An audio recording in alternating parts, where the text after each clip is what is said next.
I'm Michelle Saunders. The French manicure is back.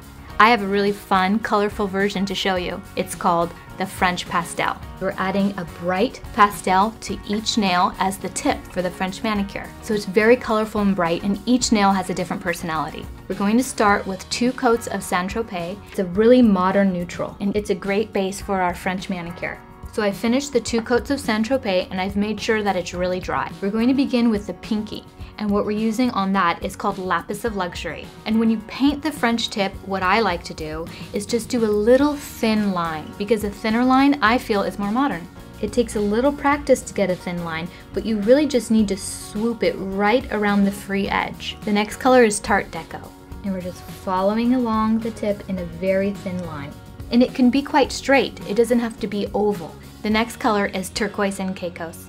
I really love this color. And then we have our pink, which is Madison Avenue. It's one of Essie's newer colors, and it was introduced in spring 2013.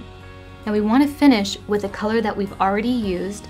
You can choose any one that you like, but I really like to use the blue, lapis of luxury. Using the same color on the pinky and the thumb really ties it in together. Don't forget to use your favorite Essie top coat. I love Good to Go, dries really fast, and it helps to protect the tips of your French manicure. There it is, our French pastel. So don't be afraid to be a little different. I can't wait to see how you bring the French pastel to life.